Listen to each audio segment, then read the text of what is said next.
பவுல் இந்த பிலிப்பு திருச்சபைக்கு கொடுக்கிற அநேக ஆலோசனைகள் எவ்வளவாக ஆழமானவைகள், எவ்வளவாக முக்கியமானவைகள், எவ்வளவு அவசியமானவைகள் என்பதை குறித்து நாம் எண்ணி பார்க்கும் பொழுது ஒரு ஆத்துமாவுக்கு எந்த அளவுக்கு ஆண்டவருடைய சத்தியம் தேவையாக இருக்கிறது என்பதை நாம் பார்க்கிறோம். அதுமாதிரி பவுலுடைய இந்த நிருபங்களில் நாம் இரண்டு விதமாக, நிருபங்களில் மாத்திரமல்ல, வேதத்தில் ரெண்டு காரியங்களை நாம் பார்க்கிறோம். ஒன்று, நமது ஆவிக்குரிய வாழ்க்கையை உற்சாகப்படுத்தக்கூடிய நல்ல அருமையான தேவனுடைய வசனங்கள் இருக்கின்றன. ஆனால் அதே சமயத்தில் நம்மை எச்சரிக்கும்படியான பல எச்சரிப்புகளை பார்க்கிறோம், கடுமையான எச்சரிப்புகளை பார்க்கிறோம். பரிசுத்த ஆவியானவர் வரும் பொழுது பாவத்தை குறித்து, நீதியை குறித்து கண்டித்து உணர்த்துவார் என்று பார்க்கிறோம்.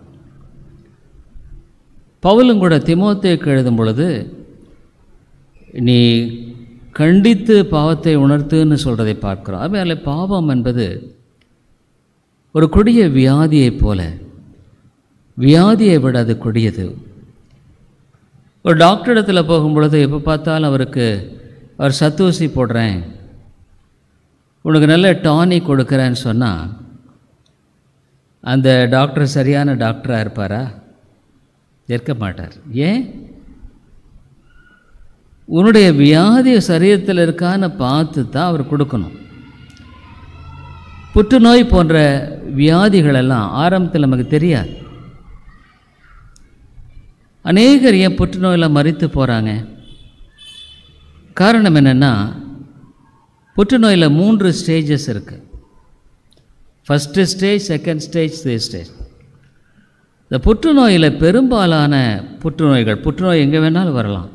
மூளையில் வரலாம், இருதயத்தில் வரலாம், நுரையீரலில் வரலாம், எலும்பில் வரலாம், எங்கே வேணாலும் வரலாம். இப்போ இந்த வயிற்றெல்லாம் புற்றுநோய் வந்தால் ஏதோ கொஞ்சம் புளிச்ச மாதிரி அஜீரணம் தான் தெரியும். அப்படியெல்லாம் பார்க்கும் பொழுது நாம் என்ன நினைப்போம்னா, ஏதோ ஒரு அஜீரண கோளாறு போல் அப்படின்னு சொல்லிட்டு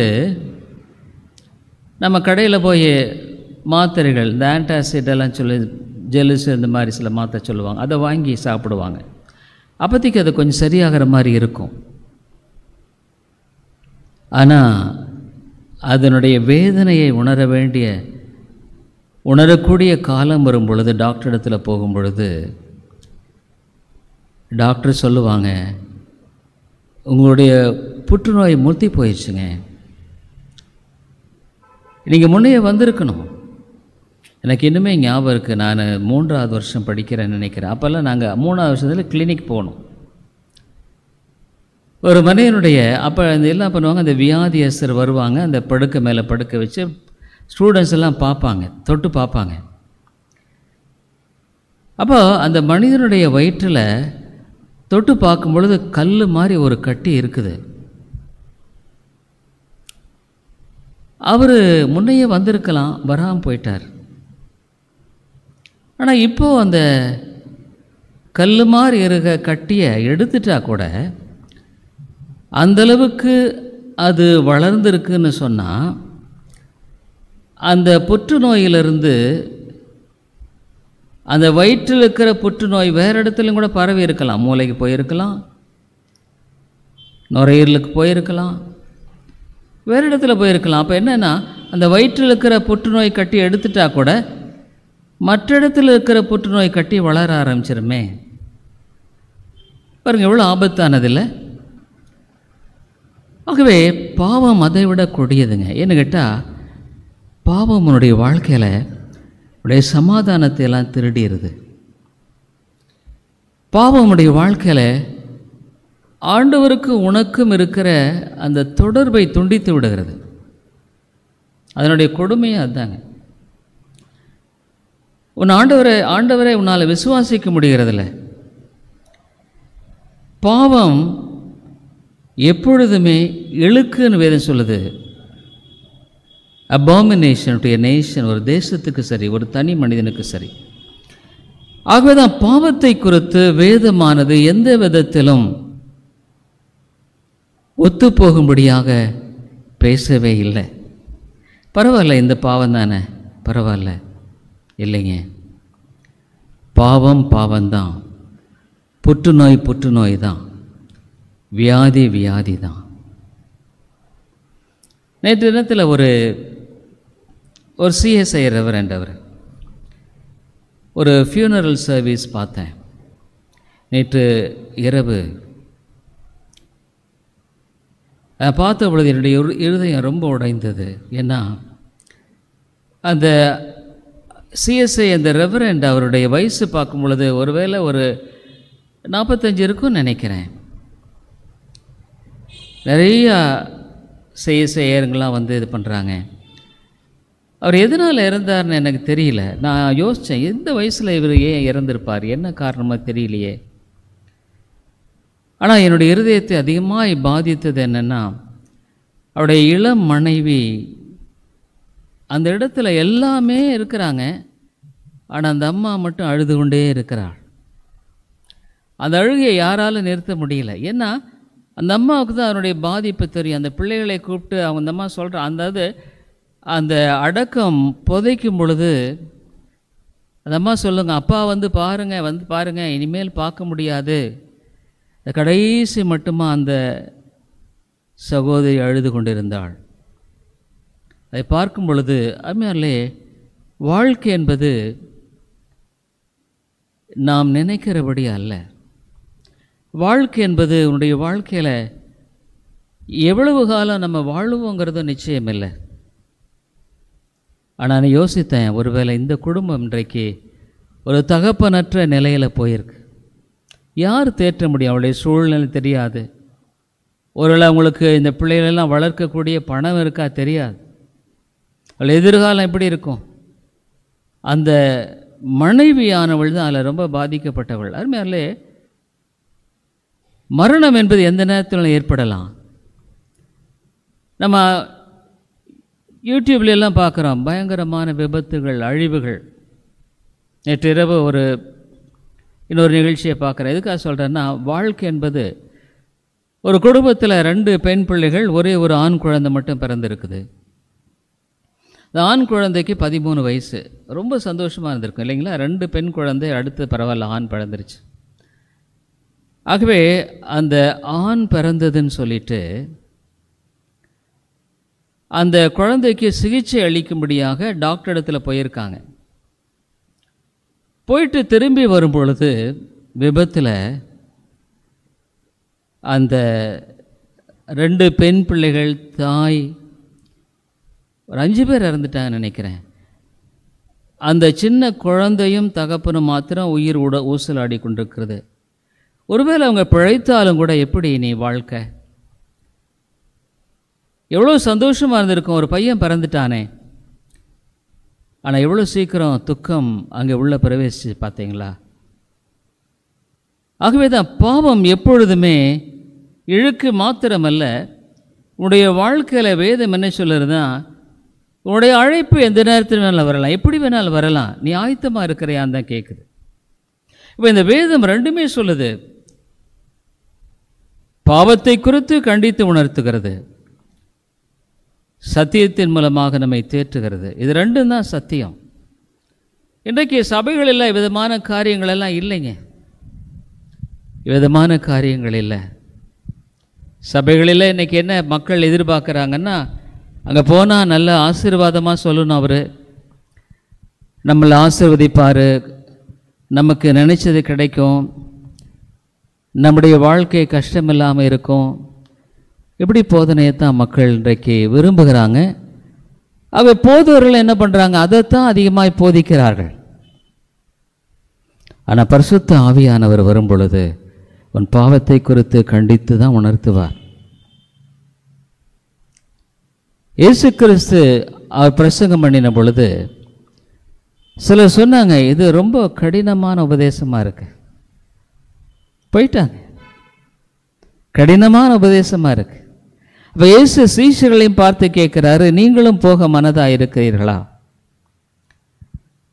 ஆகவே சத்தியம் என்பது உன்னுடைய வாழ்க்கையில் உன்னுடைய பாவத்தை குறித்து கண்டித்து உணர்த்தக்கூடியதாக இருந்தால் தான் அது சத்தியமே. உனக்குள்ள இருக்கிற ஆவிக்குரிய வியாதியை களைந்தெறியும்படியாக போதிக்கப்பட வேண்டியது சத்தியம். சத்தியத்தையும் அறிவுகள் சத்தியம் உங்களை விடுதலையாக்கும். உன் வாழ்க்கையில் ஆண்டவர் எவ்வளோதான் ஆசீர்வாதம் கொடுத்தாலும் உனக்குள்ள பாவம் இருக்குமானா, ஆண்டவரோடு நீ தொடர்பு இல்லாத ஒரு வாழ்க்கை வாழுவாயானா, அந்த ஆசீர்வாதத்தை நீ அனுபவிக்கவும் முடியாது, அனுபவிக்க முடியாது. பவுல் இந்த இடத்துல சொல்கிறாரு பாருங்க, பிலிப்பியர் 2:20 அவர் வாழும்படியான வாழ்க்கையை குறித்து பேசுகிறார், பல அருமையான காரியங்களை குறித்து பேசுகிறார். இப்போ அவர் சொல்கிறாரு 3வது வசனத்தில், பிலிப்பியர் 2:3, ஒன்றையும் வாதினாலாவது வீண் பெருமையினாலாவது செய்யாமல். நீ வாதினாலோ வீண் பெருமையினாலோ செய்யாதப்பா. அதாவது இன்றைக்கு மனிதனுடைய நிலை என்னன்னா, மற்றவங்க என்னை பற்றி என்ன நினைக்கணும், தன்னை பற்றிங்கிறத விட மற்றவங்க 4 பேர் என்னை மதிக்கணும், 4 பேர் என்னை உயர்வாக நினைக்கணும், 4 பேருக்கு முன்னால் நான் அந்தஸ்தாக வாழணும். இன்றைக்கு பெரும்பாலான நிலையில் மனிதர்கள் வாழுகிற வாழ்க்கை எப்படின்னா அப்படி தான் இருக்குது. ஒரு தேசமும் சரி, தனிப்பட்ட மனிதனும் சரி, குடும்பமும் சரி, 4 பேருக்கு முன்னால் என் பிள்ளைகள் உயர்ந்திருக்கணும், நல்ல ஒரு அந்தஸ்தில் வரணும், நான் நல்ல அந்தஸ்தில் வரணும், அதை பண்ணணும், இதை பண்ணணும்.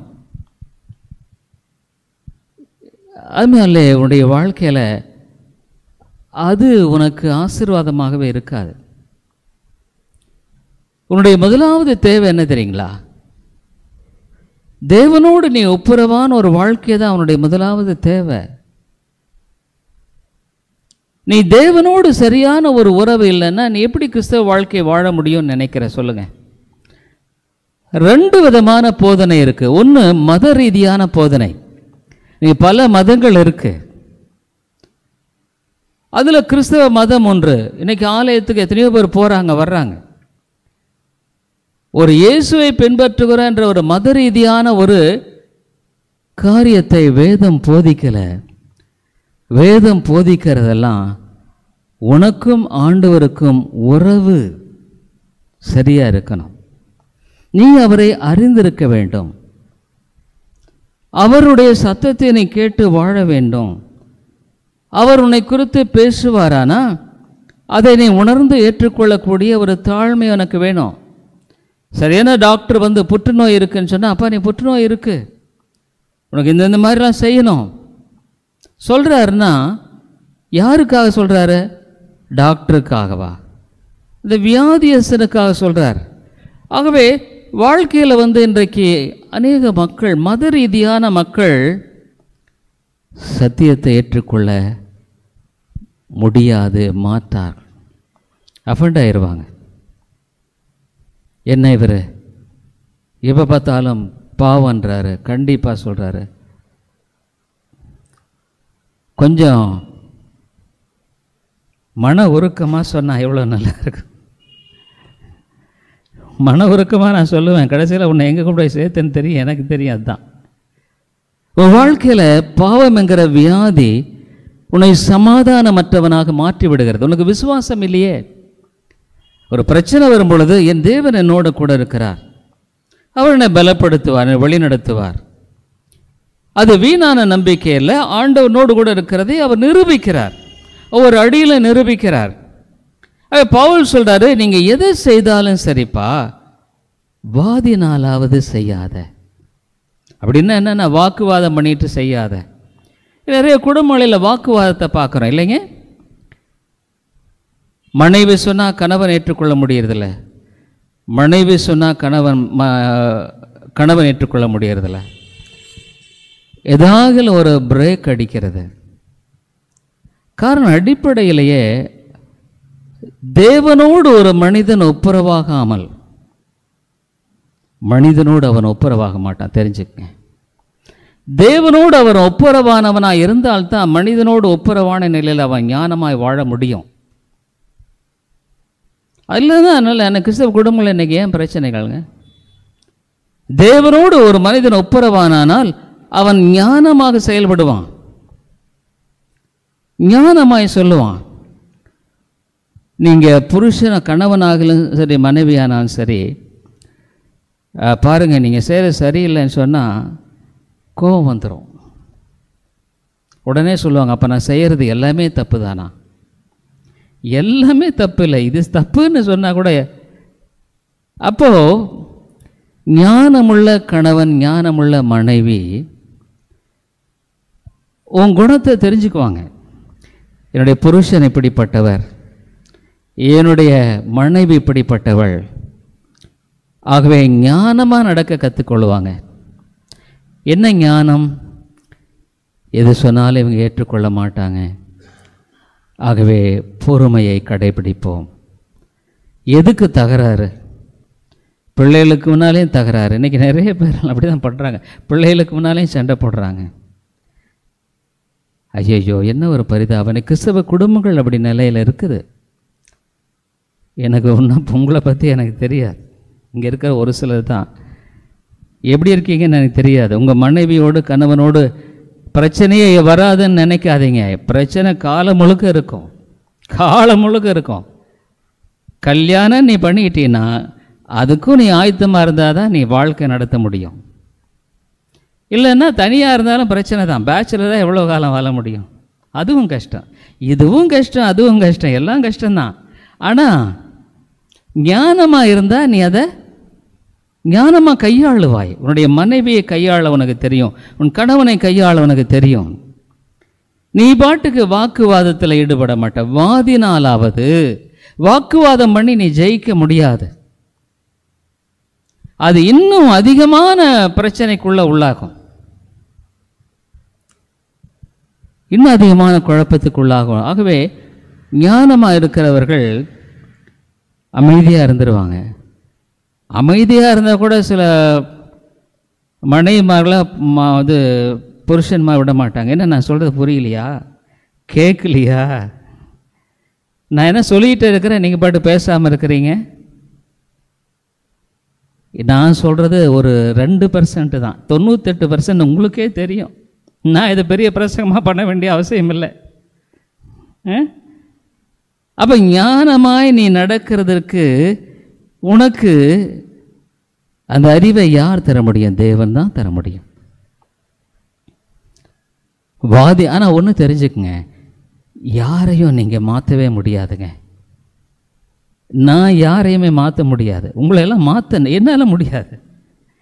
ஆவியானவர் பேசி உணர்த்தினால் ஒன்றி நான் பண்ணுற பிரசங்க ஆனால் கூட ஆண்டவர் தான் மாற்ற முடியும். இந்த வார்த்தையை ஆண்டவர் தான் உனக்கு பிரயோஜனமாக்கி கொடுக்க முடியும். அவியாலே பவுல் வாதம் பண்ணி நீ பார்ப்ப. வாதம் பண்ணுறதை விடு, குடும்பத்தில் வாதம் பண்ணாத. வாதிக்கிறதுனால பிரயோஜனம் இல்லை. அமைதியாக நீ ஜெபம் பண்ண. ஆண்டவரே, நீர் தான் உதவி செய்யணும். இந்த வேலையில், இந்த ஆபத்தில் என்னை மீட்டுக்கொள்ளும். நீ தான் ஜெபம் பண்ணும். என்ன பண்ணுற, வேறு வழி கிடையாது. நீ மாட்டிக்கிட்டு. ஆனால் அருமையாலே ஆண்டவர் அழகாக ஞானத்தை கொடுப்பார், ஞானத்தை கொடுப்பார். ஒருவேளை உன்னுடைய மனைவியோ கணவனையோ ரட்சிக்க ஆண்டவர் கிருபை. ஒன்று தெரிஞ்சுக்குங்க, எல்லா குடும்பத்திலும் கணவன் மனைவி 2 பேரும் ரட்சிக்கப்பட்டவங்க இருக்கிறாங்களான்னா ரொம்ப கம்மி தான். ஊழியக்காரர்கள் வாழ்க்கையிலும் கூட சொல்கிறேன், மனைவி ரட்சிக்கப்படாமல் இருக்கலாம், ஊழியக்காரனே ரட்சிக்கப்படாமல் இருக்கலாம். நீ அவங்கள ரட்சிப்பையோ ரட்சிக்க மாட்டையோ உனக்கு தெரியாதுன்னு பைபிள் சொல்லுது. ஆண்டவர் அவங்களை எப்படி முன்குறித்தாரோ அப்படித்தான் அவங்க என்ன சத்தியத்தை கேட்டாலும் அவங்க ஆவியானவர் அவங்க இருதயத்தை சந்தித்தால் ஒழிய மாற்றப்படவே முடியாது. ஆகவே நம்முடைய வாழ்க்கையில் பாவம் ஒரு பெரிய பிரச்சனை தான். நம்முடைய வாழ்க்கையில் சமாதானத்தை எடுத்துருது, சந்தோஷத்தை எடுத்துருது. பவுல் சொல்கிறார், இந்த மக்களை பார்த்து வாதிக்காதீங்க. வாதித்து நீங்கள் ஒன்றும் செய்ய முடியாது. வாதையினாலாவது வாதிக்கிறதுனாலாவது வீண் பெருமையினாலாவது செய்யாத. பாருங்கள், இதை நெகட்டிவ் எதிர்மறையாக செய்யன்றது பாசிட்டிவ், இது நெகட்டிவ். அப்படி நீங்கள் செய்யாதீங்கன்னு அவர் பவுல் சொல்கிறார். வேண்டாம், வீண் பெருமைக்காக ஏங்க செய்கிறீங்க? மற்றவங்களுக்காக ஏன் வாழ்கிறீங்க? சமீபத்தில் ஒரு நியூஸ் பார்த்தேன். ஒரு கணவன் இல்லை, அந்த அம்மா மகளுடைய கல்யாணத்துக்கு டாம்பிகமாக பண்ணணும்னு சொல்லி பல இடங்களில் லட்சக்கணக்கான பணம் வாங்கிருச்சு. கல்யாணம் பண்ணிருச்சு, அந்த பொண்ணு போயிடுச்சு. இப்போ அந்த அம்மா பிடிச்சி நெருக்கிறாங்க, கடனை கொடு. அருமையார்களே, வாழ்க்கையில் மற்றவர்களுக்காக நீ செய்ய வேண்டிய அவசியம் இல்லை, கர்த்தருக்காக நான் செய்யணும். வீண் பெருமைக்காக நீ செய்யாத. இப்போ நம்ம உண்மையாலுமே ஒரு சபை அப்படின்னா, இப்போ ஜெபக்கூட்டம் இருக்குது, பைபிள் ஸ்டடி இருக்குது. ஜெபக்கூட்டம் எதற்காக ஒரு சபையில் வைக்கப்பட்டிருக்கிறது? என்ன நோக்கத்துக்காக? சரி, ஞாயிற்றுக்கிழமை காலையில் மாலையில் நம்ம கூடி வருவோம், அது போதாதா? ஜெபம் தேவையா? ஆதி திருச்சபையில் நம்ம என்ன பார்க்குறோம்? சபை கட்டப்படும்படிக்கு மக்கள் கூடி வந்து சபைக்காக ஜெபித்தார்கள். ஆண்டவரே, ஆத்துமாக்களை ரட்சியும். சபைக்கு பொறுப்பை ஆண்டவர் கொடுத்திருக்கிறார். என்ன பொறுப்பை கொடுத்திருக்கிறார்? சர்வ சிருஷ்டிக்கும் சுவிசேஷத்தை பிரசங்கியுங்கள். ஏன் ஞானத்தினால நான் செய்ய முடியாது? ஆண்டவரே, நீர் துணை செய்யும். சபையினுடைய வளர்ச்சிக்காக, சபையினுடைய நன்மைக்காக, சபையினுடைய ஊழியத்துக்காக, அதனுடைய முன்னேற்றத்துக்காக ஜெபிக்க சபையில் ஒழுங்கை வைத்திருக்கிறோம். இல்லை, நான் வரமாட்டேன். அப்போ என்ன நோக்கம்? அப்போ சபையோடு நீ இணைந்து வாழ ஒரு வாழ்க்கை உங்கள்கிட்ட இல்லை பாரு. அப்போ சபையினுடைய ஆண்டவர் சபை கூட்டத்தை அந்த இடத்துல ஜெப கூட்டத்தை வச்சிருக்காருன்னா சபையினுடைய அந்த நாளில் பிரத்தியோகப்படுத்தி ஜெபிக்கும்படியாக வைத்திருக்கிறார். இல்லை, நான் வர முடியாது, எனக்கு அந்த இருக்குது இது இருக்குது. தவிர்க்க முடியாத காரணம்னா வேறு. ஆனால் நிறைய பேர் வரலாம், ஆனால் வர்றதில்லை. காரணம் என்ன? அவங்களுக்கு ஜெபம்னா ஏதோ ஜெப கூட்டம் வச்சுருக்காங்க, நான் எதுக்கு போயிட்டு பரவாயில்ல. ஆனால் எதுக்காக ஜெப கூட்டம்? ஆண்டவருடைய நாமத்தின் மகிமைக்கென்று, அவருடைய ராஜ்யம் கட்டப்படணும். என்னுடைய ஆண்டவர் என்னை ரட்சித்திருக்கிறார், என்னை மீட்டிருக்கிறார், என்னை விடுதலையாக்கி இருக்கிறார். நான் இன்றைக்கும் ஆண்டவரிடத்தில் ஒவ்வொரு நாளும் ஆண்டவரே, என்ன நீங்கள் ரட்சிக்காமல் இருந்திருப்பீரானா என் வாழ்க்கை எப்படியெல்லாம் போயிருக்கும். ஏறக்குறைய ஒரு 22 வயது வாலிபனாக ஆண்டவர் ரட்சித்தார். 50 வயசு நான் கடந்துட்டேன் ஆவிக்குரிய காரியத்தில். ஆனால் இன்றைக்கும் நான் நன்றி உள்ளவனாகத்தான் ஆண்டவரிடத்தில் ஜெபம், ஆண்டவரை என்னை மாற்றினேன். எவ்வளோ பெரிய காரியங்களெல்லாம் நீ செய்திருக்கிறீர் ஆண்டவரே, இன்றைக்கும் செய்து வருகிறீர் ஆண்டவர். அப்போ அவர் சொல்றாரு, வாதினாலாவது வீண் பெருமையினாலாவது எதையும் செய்யாத, செய்யக்கூடாது. அது உனக்கு பிரயோஜனம், அவனுடைய ஆத்மாவுக்கு பிரயோஜனமாக இருக்காது. ஆத்மாவில் ரட்சிக்கப்பட்டிருந்தால் தாழ்மை தான் இருக்கும். பெருமையினால் என்ன பிரயோஜனம்? மற்றவர்களுக்காக பெருமைங்கிறது என்னங்க? மற்றவர்கள் என்னை 4 பேரை மெச்சிக்கணும், மற்றவர்கள் என்னை பார்த்து புகழணும், என்னை பார்த்து ஓஹோ இவர் நல்ல பிரசங்கி, பெரிய பிரசங்கி. அதுக்காக நம்ம செய்கிறதில்ல. இப்போ நம்முடைய சப்ஸ்கிரைபர்ஸ் எல்லாம் கூட இருக்கிற 3900 பேர் இருக்காங்க. இப்போ நம்ம பிரசங்கம் பண்ணுறோன்னா இந்த செய்தியை கேட்கிறவர்கள் நிறைய பேர் இருக்காங்க. இங்கே மட்டும் இல்லை, எவ்வளோ பேர் கேட்கிறவர்கள் இருக்கத்தான் செய்கிறாங்க. அவளுக்கெல்லாம் சேர்த்து தான் நம்ம இங்கே பிரசங்கம் பண்ணுறோம், அவளுடைய ஆத்மாவுக்கு பிரயோஜனமாக இருக்கும்படியாக. எப்படியாகலையே ஆண்டவருடைய நாம மகிமைப்படும்படியாக. எவ்வளோ ஆத்மாக்களுக்கு சத்தியம் இல்லை, எத்தனை சபைகளுக்கு போகிறாங்க, சத்தியம் இல்லை. அவை ஆண்டவருடைய அந்த காரியத்தை நாம் ஆதாயத்துக்காக அல்ல, we serve people, மக்களுக்கு பணிவிடை செய்கிறோம். அப்போ நான் எப்படி செய்யறது? சரி, நீங்கள் வாதினாலாவது வீண் பெருமையினாலாவது செய்யாதீங்கன்னு சொல்கிறாங்க. அப்போ நான் எப்படி செய்யறது? 1 கொரிந்தியரில் ஆண்டவர் நீ எப்படி செய்யறதுன்னு சொல்கிறாரு பாருங்களேன். 1 கொரிந்தியர் 10வது அதிகாரத்தில் சொல்கிறார். 1 கொரிந்தியர் 10வது அதிகாரத்தில் இப்படித்தான் நீ வாழணுங்கிறார். அப்போ வாழ்க்கை முறையை ஆண்டவர் சொல்லியிருக்கிறார். அப்போ அதுக்கு நம்ம கீழ்ப்படிந்து நம்முடைய வாழ்க்கையில் நாம் நடப்பது மிக அவசியம். 1 கொரிந்தியர் 10:31 ஆகையால் நீங்கள் புசித்தாலும் குடித்தாலும், குடினா இந்த குடியில் சாதாரணமாக சாப்பிட்றத சொல்கிறார், எதை செய்தாலும் எல்லாவற்றையும் தேவனுடைய மகிமைக்கு என்று செய்யுங்கள். அப்போ நீ சாப்பிட்றதா இருந்தால் கூட சரி, அதை கூட ஆண்டவருடைய மகிமைக்கு என்று நீ செய். அதில் கூட ஆண்டவருக்கு நன்றி சொல்லிய நம்ம சாப்பிடும்போது அவருக்கு நன்றி சொல்கிறேன். எத்தனையோ பேருக்கு இந்த ஆகாரம் எல்லாம் ஆண்டவரே, நீ எது செய்தாலும் சரி ஆண்டவருடைய நாம மகிமைக்கென்று தான் நீ செய்யணும். அதுதான் ஆண்டவர் சொல்கிறார். வாதினால வீண் பெருமையினால நீ செய்யாத, அது உனக்கு உன் ஆத்துமாவுக்கு பிரயோஜனமாக இருக்க. நீ எப்படி ஆளணும்? அவருடைய மகிமைக்கென்று செய்யுங்கள். நம்ம ஜெபம் பண்ண, ஆண்டவரே உம்முடைய நாமம் மகிமைப்படுவதாக, உம்முடைய நாமம் மகிமைப்படுவதாக. ஏன் ஜெபம் பண்ணுறோம்? அவருடைய மகிமைக்கென்று செய்கிறோம். ஆமாம், உண்மையிலே நம்ம பிரச்சனை என்ன தெரியுங்களா? ஆண்டவர் பெரிய ஞானம் உள்ளவர், சாதாரணமானவர் அல்ல. இந்த பூமியை நான் எப்போவுமே யோசிக்கும் பொழுது அதை யோசிப்பேன். ஒவ்வொரு நாள் ஜெபிக்கும் பொழுது, ஆண்டவரே இந்த அண்ட சராசரங்களையெல்லாம் இவ்வளவு ஞானமாய் நீர் படைத்திருக்கிறீர், எவ்வளோ அழகாக படைச்சிருக்கீர். நமக்கு என்ன தேவை? பூமியை போல ஒரு அழகான ஒரு இடம் இந்த லோகத்தில் இதுவரைக்கும் இல்லை.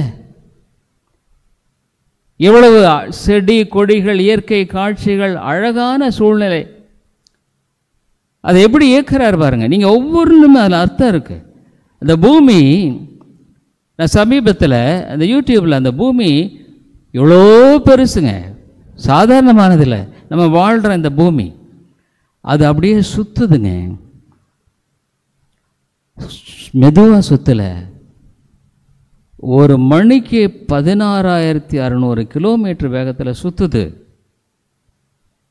அப்போ நீங்கள் இப்போ அப்போ நிமிஷத்துக்கு எவ்வளோ தூரம் போகுது பாருங்களேன்.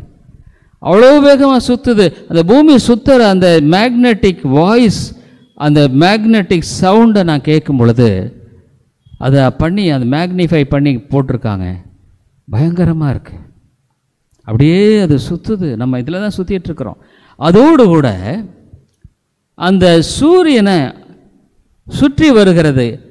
அதனால தாங்க நமக்கு இரவு பகல் வெளிச்சம் வருது. அந்த பூமியை கூட ஆண்டவர் அழகாக 23 டிகிரி ஸ்டில்ட் பண்ணியிருக்காரு, சாய்வாக வச்சுருக்கார். இதெல்லாம் பாருங்கள், இது எப்படிங்க ஆண்டவர் ஒரு ஞானம் உள்ளவர் இதை படைக்கலைன்னா எப்படிங்க படைக்க முடியும்? யோசனை பண்ணி பாருங்கள். ஒரு ஞானம் உள்ளவர் தான் படைக்க முடியும். தானாக எப்படிங்க உண்டாக முடியும்? தானாக உண்டாக முடியுமா? முடியாது.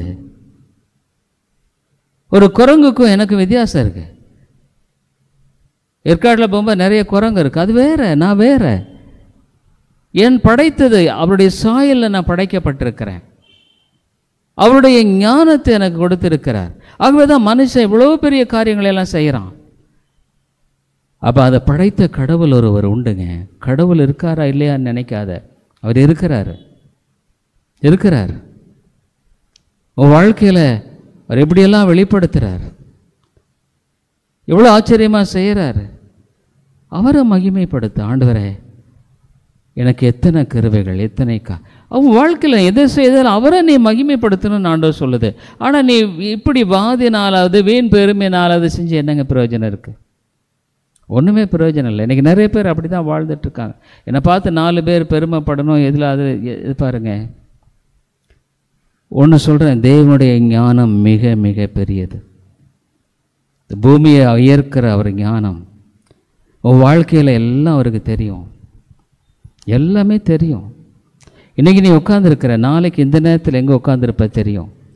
நாளைக்கு என்ன வார்த்தை பேச போகிற தெரியும். அடுத்த வருஷம் ஒரு வேளை நான் இருப்பேனா இருக்க மாட்டானா ஆண்டவருக்கு தெரியும்.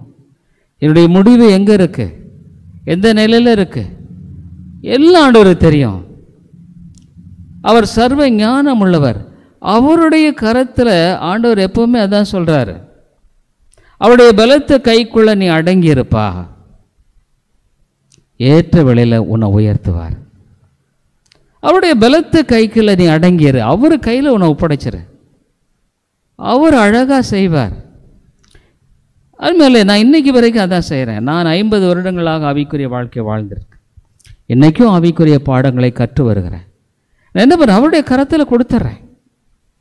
அவர் அழகாக அதை நேர்த்தியாக செய்கிறார். நீ என்ன நினைக்கிற?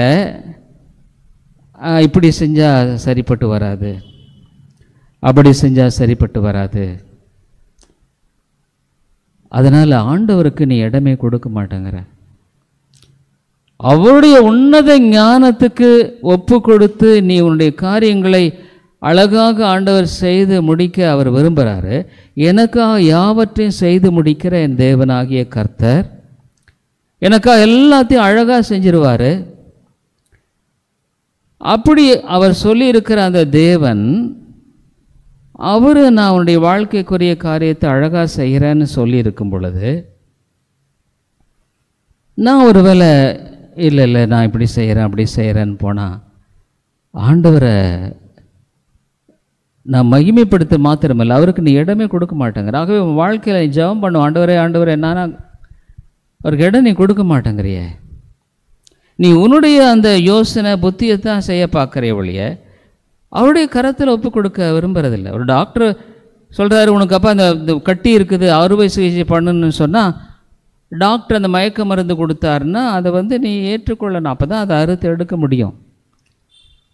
மாத்திரை மருந்து கொடுத்தாருன்னா சாப்பிடணும். இல்லை டாக்டர் சரியில்லை, அவரு சரியில்லை, இவரு சரியில்லை. உங்களுக்கு பிரதர் சங்கரை தெரியும், உங்களுக்கு நிறைய பேருக்கு. பிரதர் சங்கர் இங்கே நிறைய வந்திருக்காரு. அவர் ரொம்ப ஹைலி இன்டெலிஜென்ட் மேன் தான், தப்பே இல்லை. ரொம்ப அருமையான புத்திசாலி. எந்த கொடுத்தாலும் அவர் பேசுவார் தலைப்பை. அவருடைய இங்கிலீஷை தெரியும். ரொம்ப ஹைலி டேலண்டட் மேன். ஆனால் அவருடைய மரணம் எப்படி போச்சு? அவரிடத்துல அந்த புற்றுநோய் ஆரம்பம். ஒரு நாள் எனக்கு இன்னும் ஞாபகம் இருக்குது, ஜெயில் பக்கம் வந்துட்டுருக்கேன். பார்த்துட்டு பிரதர் சொன்னேன், பிரதர் இந்த மாதிரி இருக்குது, நீங்கள் சரியான ட்ரீட்மெண்ட்டை எடுக்கணும், ரொம்ப முக்கியம். அவர் என்ன பண்ணிட்டாரு, மதுரையில் போய் புற்றுநோய்க்கு டாக்டர், அவர் ரொம்ப ஒரு கிறிஸ்டியன் டாக்டர், நல்ல பேர் உள்ளவர், அவர் செஞ்சு ட்ரீட்மெண்ட் கொடுத்தாரு. அவர் செய்கிறது சரியில்லைன்ட்டு வந்துட்டார். இவர் பாட்டு வேறு என்னென்னமோ அங்கே போய் இங்கே போய் ஓசோன் தெரப்பி, அந்த தெரப்பி, இந்த தெரப்பி, இதே ஒரு நிலையை எங்கேயுமே ஒரு ட்ரீட்மெண்ட்டை எடுக்காம விட்டார் பாருங்களேன். அதனால் எங்கே போனாலும் ஆண்டிப்பட்டி, இந்த கோயம்புத்தூர் பக்கம் ஒரு ஹாஸ்பிட்டல், கிறிஸ்டியன் மிஷன் ஹாஸ்பிட்டல், அங்கே போய் சொன்னாங்க, இந்த மாதிரி இருக்குது, இதை நம்ம கட் பண்ணிட்டோம்னா போய் பரவாயில்ல அப்படின்னு சொன்னப்போ அவர் இல்லை இதெல்லாம் கட் பண்ண தேவையில்லை. யாரோ சொன்னாங்களாம், அதாவது இந்த ஸ்கேனை இப்படியெல்லாம் இத்தனை முறைக்கு மேலே பண்ண ஆபத்து, அதனால் ஸ்கேன் பண்ண விட மாட்டேன்ட்டார். அந்த நாள் அழகாக கட் பண்ணி இருந்தார்னா அது எவ்வளோ நல்லா இருந்திருக்கும் தெரியுங்களா? எவ்வளோ நல்லா இருந்திருக்கும் பாருங்கள். இதெல்லாம் அதாவது தன் வாழ்க்கையை அவரே அழிச்சிட்டார். கடைசியில் பார்த்தா அந்த புற்றுநோய் வயிற்றுக்குள்ளே அங்கே அடைக்கிற ஒரு சூழ்நிலை வந்தது. அடைக்கிற ஒரு சூழ்நிலை வந்த உடனே கோயம்புத்தூரில் ஒரு டாக்டர் சொன்னார், இதில் ஒரு பைப்பை சொருகிடலாம், பைப்பு கீழே போகணும். பைப்பை சொருகுனாங்க. அப்போவே டூ லேட்டு. அந்த பைப் என்ன ஆகிப்போச்சு, சுற்றியும் சதையெல்லாம் வளர்ந்து அது மூட ஆரம்பிச்சிருச்சு. சரி, இந்த குடலை வளைச்சி இப்படி போடலான்னு பண்ணி கடைசியில் நான் உங்களுக்கு போட்டு காமிச்சேன், அவருடைய போட்டாலாம். இதெல்லாம் காரணம் என்னென்னா, நம்ம வாழ்க்கையை கூட அப்படி தான் நம்ம பண்ணிடுறோம். ஆண்டவர் கரத்தில் ஒப்பாமல் அங்கே இது சரியில்லை அது சரியில்லை இப்படியே வாழ்ந்து வாழ்ந்து வாழ்ந்து கடைசியில் பார்த்தீங்கன்னா ஃபெயில்யூராக போயிடுது. ரொம்ப பெரிதாபமான இல்லைங்க, அவருடைய வாழ்க்கை ஒரு பெரிய பாடம். ஆண்டவருக்கு ஒப்பு கொடுத்து அவர் தேவனுடைய சித்தத்தை செஞ்சு சரியான ஒரு ட்ரீட்மெண்ட் எடுத்திருப்பாரானா, அப்புறம் ரஷ்யா போனார், அங்கே இப்படி சொன்னாங்க இப்படியே கடைசியில் பார்த்தா அவர் மறிக்க வேண்டிய வயசாயுது. வாழ்க்கையை நீ அழிச்சிடாத, வாழ்க்கையை நீயே அழிச்சிடுற. எப்போ அழிக்கிறன்னா, ஆண்டவருடைய ஞானத்தை நீ நம்பாமல் நீ உன்னுடைய யோசனையே செய்ய பார்க்குற. அதுமையாலே அது உனக்கு உதவியாக இருக்காதுங்க, உதவியாக இருக்காது. ஆண்டவர் வேண்டான்னா விட்டுடு. என் வாழ்க்கையில் எத்தனையோ காரியங்கள் ஆண்டவர் வேண்டான்னார். வேண்டாம், தேவன் சொல்கிறாருன்னா ரைட், முடிஞ்சு போச்சு. நான் படித்து முடித்தப்போ இப்போ நான் உங்களுக்கு சொல்லியிருக்கேன், பிஜி முடிக்க மேல் படிப்புக்காக ஆண்டவர் சொன்னார், பெரிய காரியங்களை தேடுகிறாயா, தேடாத. அவ்வளோதான், முடிஞ்சு போச்சு. அதுக்கு மேலே நான் ஒன்றுமே பண்ணலை, எதுவுமே. அப்போல்லாம் நான் படிச்சிருக்கலாம், எனக்கு வாய்ப்புகள் இருந்தது. ஆனால் என்னைக்கு ஆண்டவர் சொன்னாரோ அதுக்கு நான் அவருடைய ஞானம் பெரிது, அவருடைய ஞானம் பெரிது. ஒருவேளை நான் படித்து பெரிய படி ஆனால் என்ன பிரயோஜனங்க? ஆண்டவருடைய சித்தம் இல்லாமல் நான் செஞ்சு என்ன பிரயோஜனம் சொல்லுங்கள்? கர்த்தர் அது பாருங்கள், ஆண்டவர் கொடுக்குற ஆசீர்வாதத்தோடு அவர் எப்போவுமே வேதனையை கூட்ட மாட்டாருங்க, வேதனையை கூட்ட மாட்டார். ஆனால் நீ உன் யோசனையின்படி செஞ்சேன்னு வையே, அதோடு வேதனையை கூட்டிடுவா. ஆனால் அவர் அங்கே இல்லை. இப்போ நானே ஒன்று சொல்கிறேன், இதை செய்யுங்கன்னு சொல்லும்போது இல்லை நான் செய்ய மாட்டேன்னா நான் என்ன சொல்லுவேன்? அதுக்கு மேலே சரிங்க உங்கள் விருப்பப்படி செய்யுங்கன்னு தான் சொல்ல முடியும், இல்லை? அப்போ ஆண்டவர் என்ன சொல்லுவார்? விருப்பப்படி செய்ப்பா. இன்றைக்கு அநேகருடைய வாழ்க்கையில் எவ்வளோ நாள் சத்தியத்தை கேட்டாலும், எவ்வளோ ஆவிக்குரிய வாழ்க்கையை வாழ்ந்தாலும் சமாதானம் இல்லை, தேவனோடு சரியான உறவு இல்லை. இன்னும் நம்ம வாழ்க்கையில் நம்முடைய யோசனையை தான் செய்ய பார்க்குறோம், நம்முடைய ஞான வேதம் என்ன சொல்லுது? உன் சுய புத்தியின் மேலே சாயாமல், சுய புத்தியை சாயாத. நான் எத்தனையோ பேரை பார்த்துருக்கேன், நானும் இந்த 72 வயசில் ஆண்டவர் எவ்வளோ சொல்லியும் கேட்காம போனவங்க, அவங்க வாழ்க்கையெல்லாம் ரொம்ப கஷ்டமாக தான் இருக்குது. சில உயிரோடு இருக்கிறாங்க, சிலர் மறிச்சிட்டாங்க. ஆனால் அவங்க வாழ்க்கையெல்லாம் ஒன்றுமே இல்லாமல் போச்சுங்க, ஒன்றுமே இல்லாமல் போச்சு. என்னோட ஆரம்பித்த ஒரு டாக்டர், நான் என் ரூமில் தான் இருந்தார், என் வாழ்க்கையை பார்த்தார். ஒரு நாள் திடீர்னு பார்த்தா ப்ரேயர் மீட்டிங்கில் பின்னால் அவர் ரொம்ப வாக்குவாதம் பண்ணுவார். ப்ரேயர் மீட்டிங்கில் பின்னால் தான் இருந்தார். பார்த்தா அவர் பேர் ராமச்சந்திரன். ஆண்டவர் அழுக அவரோட வாழ்க்கையை சந்தித்தார். ஆனால் காலப்போக்கில் அவர் எம்டி பண்ணார். அப்போல்லாம் எம்டின்னா நிறைய பெரிய படிப்புங்க. காலப்போக்கில் ஆண்டவரை அவர் விரும்பலை. கடைசியில் அவருக்கு பிரெயினில் கோமா எத்தனையோ வருஷம் ஆண்டோடைய சத்தியத்தையெல்லாம் புறக்கணித்தார். நான் அங்கே இருக்கும் பொழுதே அவருக்கு அது அவ்வளோ விருப்பம் இல்லை. கடைசியில் கேரளா போனார், அவர் சொந்த விருப்பத்தை தான் செய்ய விரும்பினார். கடைசியில் அவருக்கு பிள்ளைகள் இருந்தது எனக்கு தெரியல, ஆனால் இறந்துட்டார். ரொம்ப சின்ன வயசில் இறந்துட்டாருங்க. அவர் இறந்து 30-40 வருஷம் இருக்கும். இப்படி தாங்க நீங்கள் அவங்க மட்டும் இல்லை, நான் எத்தனை பேரை பார்த்துருக்கேன். வாழ்க்கையில் ஆண்டவர் சொல்கிறாரு, பெருமையாக செய்யாத, வாதினால் செய்யாத, ஆண்டோடைய மகிமைக்கேன்று நீ செய்ய. பாருங்க 32 என்ன சொல்லப்படுது? 1 கொரிந்தியர் 10:32, நான் என் சுய பிரயோஜனத்தை தேடாமல் அநேகருடைய பிரயோஜனத்தை தேடி அவள் ரட்சிக்கப்படும்படிக்கு எவ்விதத்திலும் எல்லாருக்கும் பிரியமாய் நடக்கிறது போல நீங்களும் யூதருக்கும் கிரேக்கருக்கும் தேவனுடைய சபைக்கும் இடரலற்றவர்களாக இருங்கள். ஒரு சபையில் ஒரு நல்ல சாட்சி இல்லாத ஒரு சகோதரனோ சகோதரியோ இடரல் தாங்க. அவங்க சாட்சி இல்லாமல் வாழ்கிறாங்கன்னு வைங்க, அந்த சபைக்கு அவங்க ஒரு தடைக்கல் தான். ஏன்னா உன்னை பார்க்குறாங்க, வாழ்க்கை எப்படி இருக்குன்றத பார்க்குறாங்க, உன் பேச்சு எப்படி இருக்கும், நடத்தை எப்படி இருக்குது, நீ ஆண்டவருக்கு பிரியமாக நடக்கிற, இடரலாக தான் இருக்கிறாங்க. உண்மையிலுமே சொல்கிறேங்க, ஒவ்வொரு சபையிலும் இது இருக்கத்தான் செய்கிறது. அப்படி நான் ஒரு இடரலாக இருந்து வாழ்ந்து என்னங்க பிரயோஜனம்? ஆண்டவர் என்னை இடரலாக இருக்கிறேன்னு சொன்னார்னா, ஐயோ ஆண்டவரே வேண்டாம் தாப்பனே, நான் ஒரு சபைக்கு இடரலாக இருக்கக்கூடாது, என் குடும்பம் அப்படி ஒரு இடரலாக இருக்க, என் பிள்ளைகள் இடரலாக இருக்க வேண்டாம். ஜெபம் பண்ண ஆண்டவர் இறங்குவார். அடுத்து சொல்கிறார், நீங்களும் யூதருக்கும் கிரேக்கருக்கும் தேவனுடைய சபைக்கும் இடரலற்றவராயிருங்கள். ஒரு சபையில் நீ மற்றவங்களுக்கு இடரலாக இருக்காது.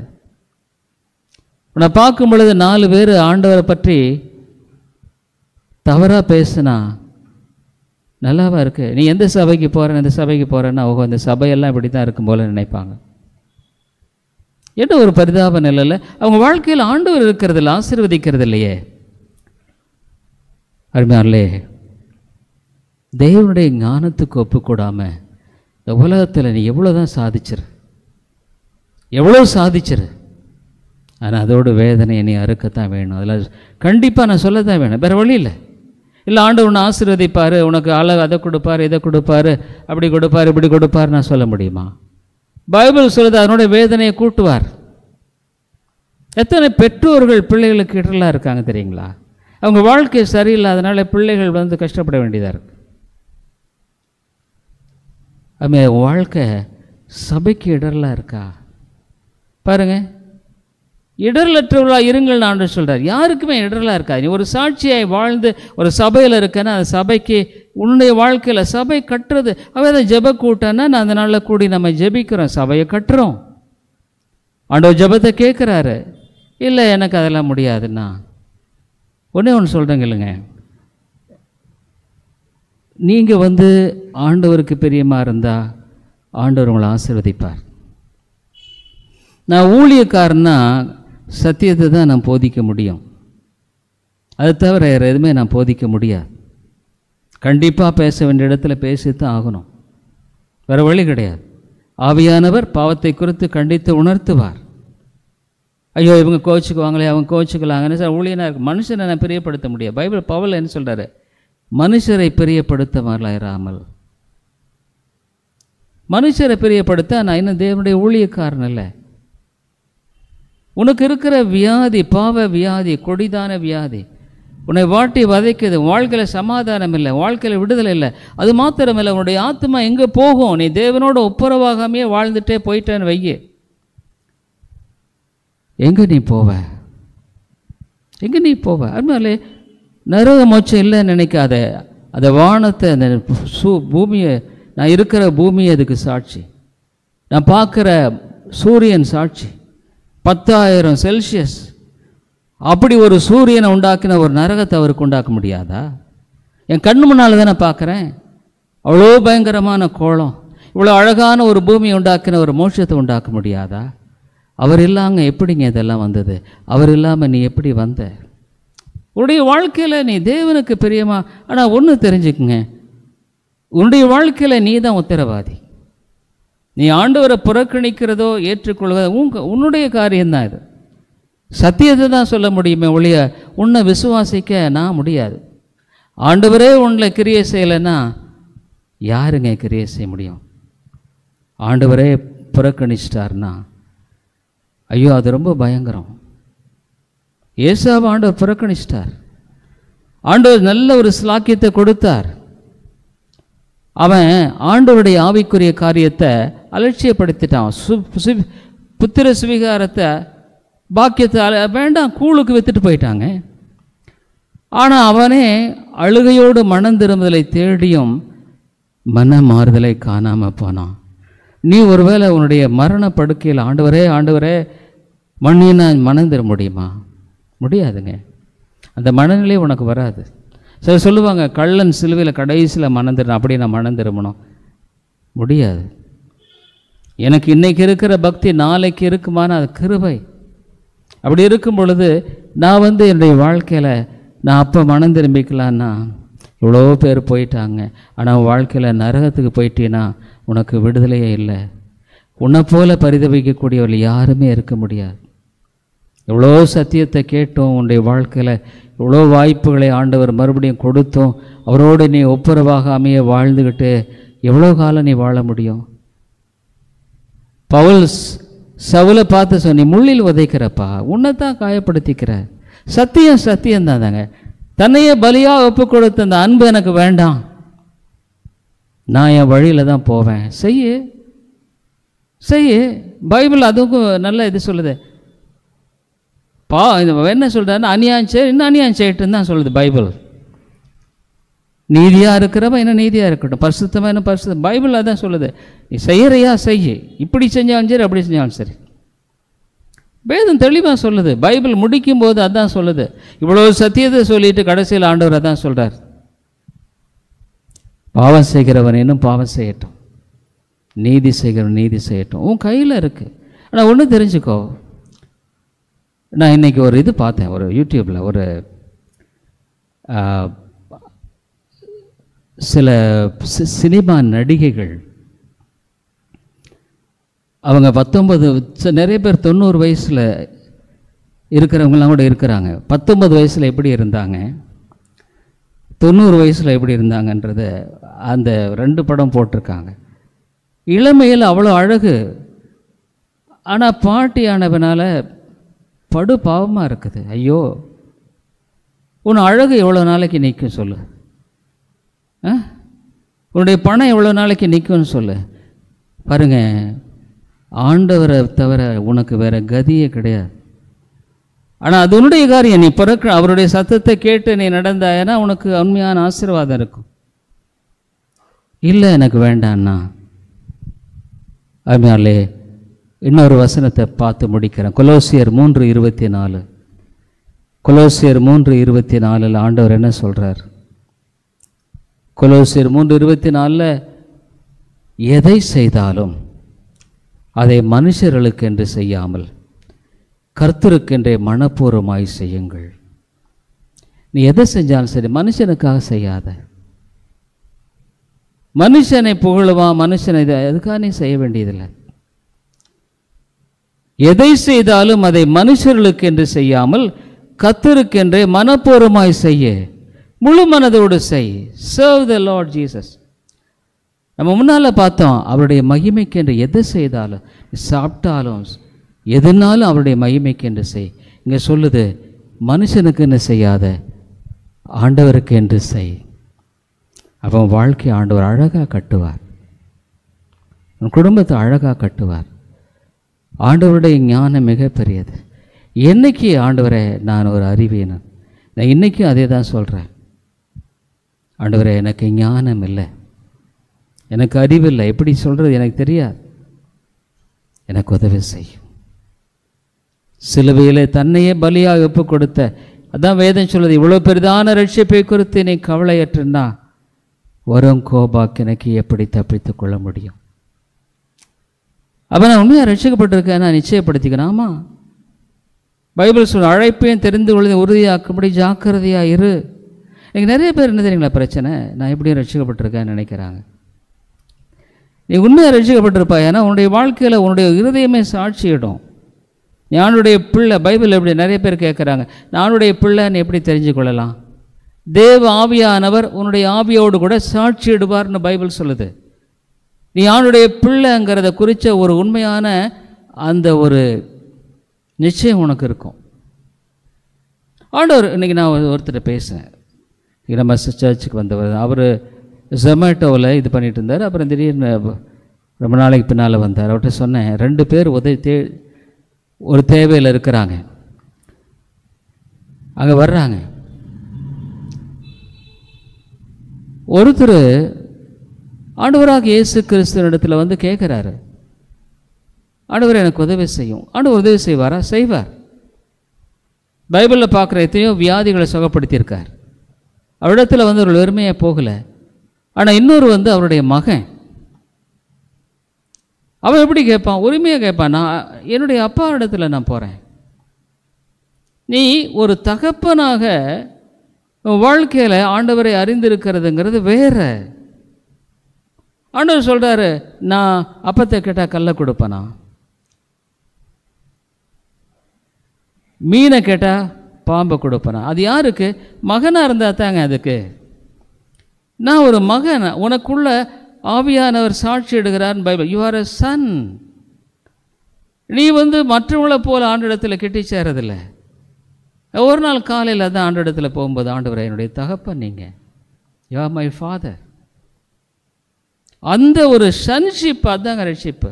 என் ஆண்டவர் என்னை ரட்சித்து இருக்கார், என்னை மீட்டிருக்கிறார், நான் அவருடைய பிள்ளைங்கிறத எனக்கு தெரியும். நான் கீழ்த்தரமான காரியத்தை நான் செஞ்சுக்கிட்டு வாழ மாட்டேன்.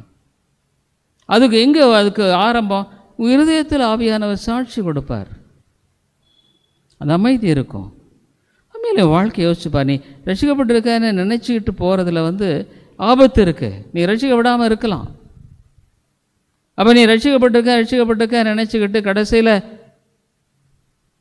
அவருடைய அந்த ஒரு இன்றைக்கி பார்த்த காலையில் பார்த்தீங்களா, குணமே நிறைய பேருக்கு மாறுறதில்லை, குணமாற்றம் இல்லை. எப்படி குணமாற்றம் இல்லாமல் ரசிக்கப்பட்டிருக்காங்கன்னு சொல்ல முடியும்? சொல்லுங்கள் பார்க்கலாம், நீங்களே சொல்லுங்கள். பைபிள் என்ன அப்படியே சொல்லுது? ஆவியான வரும்பொழுது ஆவியனுடைய கனிகள் இருக்கும். அதை விட்டுட்டு நீ பழைய மாம்சத்துக்குரிய காரியங்களினால் நீ வாழ்ந்துட்டு இருந்தா எப்படி உனக்குள்ள ஆவியானுடைய அந்த குண மாற்றம் நடைபெற்றிருக்கு? நான் ஓப்பனாகவே சொல்கிறேங்க, சபைகளில் 99.9 பேர் ரட்சிக்கப்பட்டிருக்கோன்னு நினச்சிட்டு இருப்பாங்க, ஆனால் ரட்சிக்கப்பட்டிருக்க மாட்டாங்க. நான் ஓப்பனாகவே சொல்கிறேன். ஏன்னா அவர்களுக்கும் தேவனுக்கும் அந்த தொடர்பு இல்லை, அப்பான்ற அந்த உரிமை இல்லை, பாவத்தின் மேலே வெற்றி இல்லை, குணத்தில் மாற்றம் இல்லை.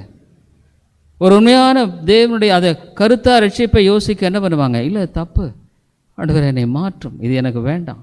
இல்லைன்னா சில வருஷ கணக்காக அதே அந்த எனக்கு இந்த குணம் மாறலை, இந்த குணம் மாறலை, மாற்றும் இப்படியே ஜெபம் பண்ணி என்னங்க பிரயோஜனம் இருக்குது சொல்லுங்கள்?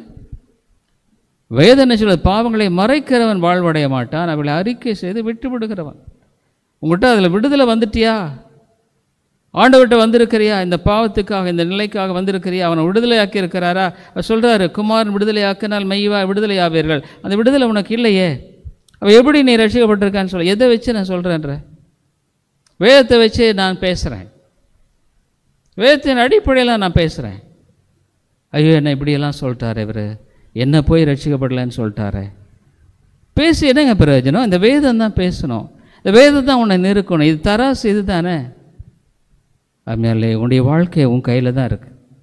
நீ நரகத்துக்கு போகிறத மோட்சத்துக்கு போகிறத உன் கையில் தான் இருக்குது. ஒன்றா நீ ஆண்டவரை நிராகரிக்கலாம், அல்லது ஏற்றுக்கொண்டு அவருடைய அடிப்படையில் வாழலாம். சபைக்கு ஒப்பு கொடுத்து வாழலாம், இல்லை வேண்டாம் நிராகரிக்க, அது உடைய கருத்தில் இருக்கு. ஆனால் உன்னை நியாயம் தீர்க்கிற ஒரு தேவன் இருக்கிறார். இன்றைக்கி அவர் உன்னை அழைக்கிறார், அன்பு கூறுறார். ஆனால் என்றைக்கும் அவர் அவ்வளோத்து செய்ய மாட்டார். செபிப்போம். அன்புள்ள ஆண்டவரே, உடைய வார்த்தை மிக தெளிவாய் போதிக்கிறது. சத்தியத்தை குறித்து எந்த ஒளிவு மறைவு இல்லை ஆண்டவரே. ஒரு மனிதனுடைய வாழ்க்கையில் உண்மையான விடுதலை என்பது அது கர்த்தர் கொடுக்கிற உண்மையான விடுதலை. ஆண்டுடைய பிள்ளைகள் எப்பொழுதும் ஆண்டுடைய ஞானத்தை சார்ந்து வாழுகிறவர்கள். அவங்கள அங்கே தீர்மானம் பண்ண மாட்டாங்க. உடைய சித்தம் என்ன, உடைய திட்டம் என்ன. அது மாத்திரமல்ல, பரிசுத்த ஆவியானவர் அவருடைய ஆவியோடு கூட அவர் சாட்சி கொடுக்கிறார். நீங்கள் தேவனுடைய பிள்ளைகள் என்று சாட்சி கொடுக்கிறார் என்று வேதம் சொல்லுது. அது ஒரு அஷ்யூரன்ஸ் அவங்களுக்குள்ளே இருக்கிறதுனால அவங்க ஆண்டவரே அங்கே இங்கே அலைமோதி கொண்டிருக்க மாட்டார்கள். ஆவியானவரை இந்த சபையில் ஆத்துமாக்களை ரட்சியும்.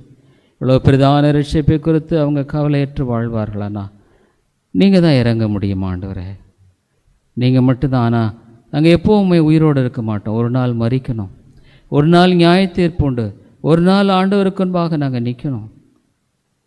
ஆண்டவரே, எங்களுக்கு நாங்களே துரோகம் பண்ணக்கூடாது, எங்களை நாங்களே ஏமாற்றி வாழ்ந்துடக்கூடாது. இந்த பரிதாபத்தை எங்களிருந்து எடுத்து போடும். இயேசுவின் நாமத்தில் ஜெபிக்கிறோம் நல்ல பிதாவே, ஆமென்.